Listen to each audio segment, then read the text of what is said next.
ویژگی‌های در حقیقت بلند دستانه تری دارن نسبت به نقش‌های زنانه که سپندارمرد هست، مثلا نماد انقیاد و اطاعت هست، یا خرداد و مرداد که نماد تندرستی و بیمرگی هستن. به نظرم این اگر ما بریم توی سایر ادیان می‌بینیم یک روند نسبتاً مشابهی اینجا دیده میشه. در رابطه با مثلا اگر دیانت یهود رو نگاه بکنیم ببینیم که باز موضوع به اصطلاح خلقت حوا هست از دنده آدم. بعد زنان در دیانت یهود موجوداتی هستند که در واقع منشأ شر، منشأ فساد، منشأ این که به اصطلاح گناه اولیه رو مرتکب میشن و جامعه به اصطلاح و مرد در واقع از اون گناه هستش که از موقعیت آسمانیش فرود میاد.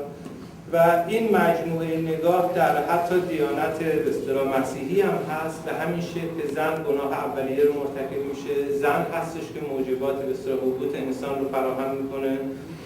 در اسلام وقتی ما یه قدمی جلوتر در اسلام در حقیقت این حالت به اصطلاح زن از مرد و مرد از زن آدم و حوا هستن ولی به این شکل به دقت توضیح داده نشده. در این حال که ما در اسلام باز تمام همین مسائلی که در رابطه با دیگر ادیان هست رو داریم، مثلا برتری مذکر بر مؤنث، نگاه جسم محور به زنان،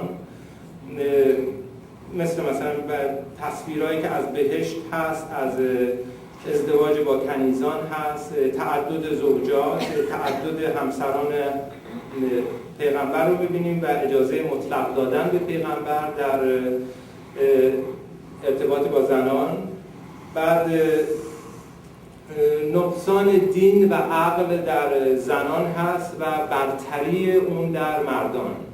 یعنی در تمام این ادیان بدون استثناء البته از دیانت بابی و بهائیت، تمام این ادیان وقتی به زن و مرد اشاره می‌کنند، مرد موجود کامل هست، مرد موجودی هستش که حتی گناه که می‌کنه به این دلیل هستش که فریب شرارت و به اصطلاح افسونگری زن رو خورده و در حقیقت زن هست که منشأ این نوع به اصطلاح گمراهی هاست.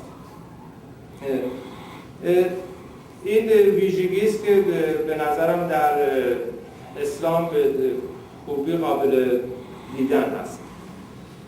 الهیات مسیحی باز در حقیقت بر فرودستی زنان بنا شده.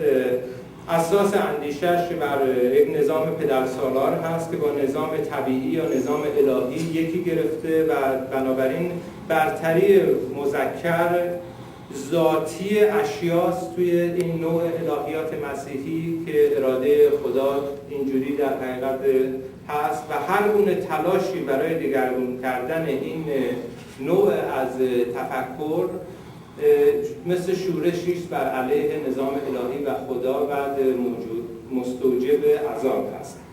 در الهیات فرودستی مسیحی زن به لحاظ اخلاقی، هستی شناسی و عقلی بسیار پایین‌تر از مرد تعریف شده و فرودست بودن زن صرفاً به منزله وضعیت اجتماعی اون نیست.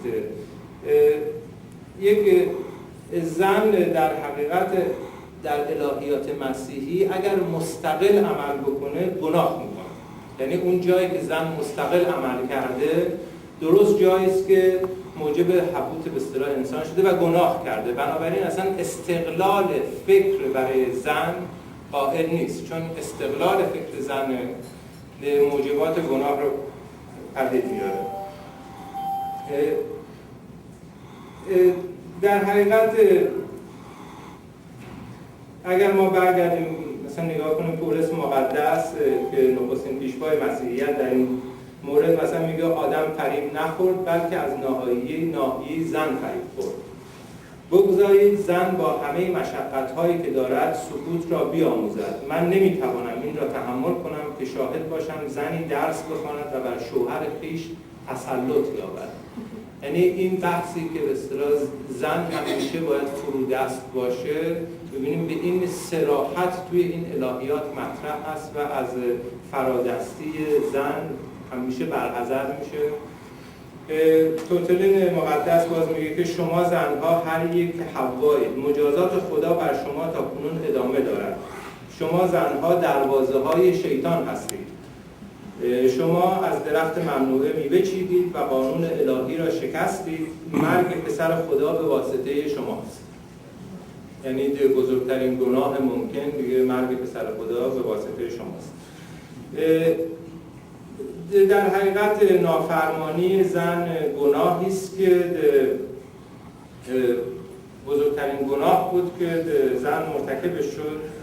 در سایر آیین مثلا یهودی ما می‌بینیم که میگه زن جاودان عنصر پلید، مظهر عصیان، تجلیگاه گناه و مورد لعن بوده است. در بیشتر موارد اعتقاداتشان مبنی بر آن آغاز گناه از ناحیه زن است.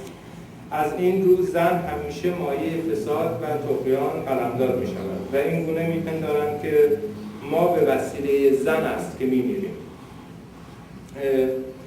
زن در حقیقت در جامعه یهود، البته این بحثایی که من می کنم این نیستش که امروز جامعه یهودی یا جامعه مسیحی اینطوری فکر میکنه. این اون اساس شکلگیری این اندیشه هست در طول تاریخ که ما می‌بینیم بعضی از عناصرش هنوز هم هست، ولی تمام این ادیان دچار رفرم‌های جدی شدن به دلایل گوناگون، به دلایل سالها مثلا زندگی در شرایط متفاوت. مثلا خیلی از این ادیان هستن که چون در اقلیت قرار گرفتن در بعضی از کشورها، مثلا یهودی‌ها در ایران یا مسیحی‌ها در ایران، چون اقلیت هستن اینها خیلی وقتا حتی کم کم اون احکام خودشون رو نه اجازه اجراش پیدا میکنن، کم کم فراموش میکنن،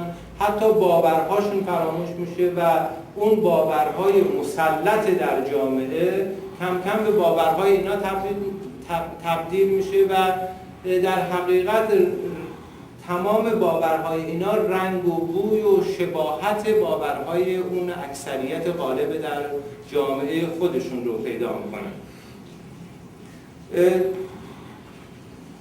ما در حقیقت تا دوران مدرن میبینیم که این نوع فکر که زن فرودست هست، زن موجب هلاکت هست، موجب به اصطلاح بدبختی هست، موجب فساد هست، اینا همه تا دوران به اصطلاح تا قرن 15 و 16 افکار مسلط بودن توی تمام این جوامع اسلامی، مسیحی و به اصطلاح یهودی. کم کم با دوره مدرن ما می‌بینیم به اصطلاح سری رفرم هایی هم در این ادیان شکل میگیره و هم ما شاهد پدیدار شدن مثلا مذاهب دیگه هستیم. به عنوان مثال مثلا همزمان با مثلا ما 150 سال پیش در ایران دیگه شاهد مثلا مذهب پدیدار شدن مثلا مذهب بابی هستیم و بهائیت پس از اون که نگرش کاملا متفاوتی داره با گذشته، نگرش گذشته دینی به مسئله زن. مثلا برای اولین بار از حقوق برابر زن و مرد صحبت میشه. ما در هیچ کدوم از مذاهب دیگه حقوق برابر زن و مرد رو نداریم. یا مثلا حق ازدواج، مثلا زن حق ازدواج بدون اجازه پیدا میکنه، یعنی اجازه از خود دختر برای ازدواج مثلا یک امر معینی. این در حقیقت اون جایی است که به نظر من اساسی ترین نکته رو بهش برخورد میکنم، بحث مالکیت بر جسم و جان و جنس زن هست که در تمام ادیان دیگه در حقیقت مرد هستش که مالک بر جسم و جان و روح و روان زن هست. بنابراین همه تصمیمات از حق ازدواج گرفته تا حق ارث تا حق مسافرت تا حق تحصیل همه متأثر از این حق مالکیت مردانه در حقیقت از زن گرفته میشه. این برای اولین بار هست که حق مالکیت